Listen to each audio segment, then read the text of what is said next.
ठाकरेजी आणि राज ठाकरेजी जे बाहेर येऊन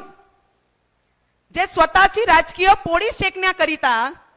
जे देवेंद्र फडणवीसजीवर टीका करतात, त्यांचे मंत्रिमंडळावर टीका करतात, मराठी हिंदी भाषाचे मधात जे तेढ निर्माण करण्याचा प्रयत्न करतात, इथे जेवढे विद्यार्थी आहे सगळे विद्यार्थ्यांना माझा प्रश्न आहे, तुम्ही उद्धव ठाकरेजींना आणि राज ठाकरेजींना प्रश्न विचारणार नाही काय की तुम्ही ज्या मराठी भाषाचं घेऊन तुमच्या जीवनातली राजकीय पोळी शिकण्याचा प्रयत्न करताय, तुमचे जे मुलं आहे ते मराठी शाळेत शिकल्या की इंग्रजी भाषेत शिकल्या? फक्त एवढा प्रश्न तुम्ही सगळे विचारणार की नाही? किती लोकांना वाटतं की त्यांनी त्यांच्या मुलांना मराठी शाळेत शिकवला की नाही शिकवला? किती लोकांना वाटतं की तुम्ही ते प्रश्न त्यांना विचारणार की नाही विचारणार? विचारणार ज्यांनी सगळे काम करत असताना तुमचे सत्काराचा जे कार्यक्रम आपण ठेवलं,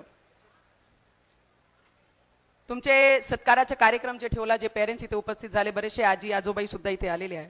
त्यांचे मी मनापासून अभिनंदन सुद्धा करणार आहे. आणि जे महाराष्ट्रामध्ये चाललंय, थर्ड मुंबई डेव्हलप होत आहे, मेट्रोज येत आहे, मोठे मोठे मार्ग येत आहे, मेट्रो माझी अमरावतीमध्ये येणाऱ्या काळामध्ये, तर हा सगळी गोष्टी विकासाचा एक भाग आहे आणि हे सगळी आपले विद्यार्थ्यांसाठी आहे. पण बरेचसे नेते हिंदी आणि मराठी भाषाचं मधात जे वाद घालून कॉर्पोरेशनची पोळी शेकण्याचा जे प्रयत्न करत आहे, त्यांना माझा एवढाच सल्ला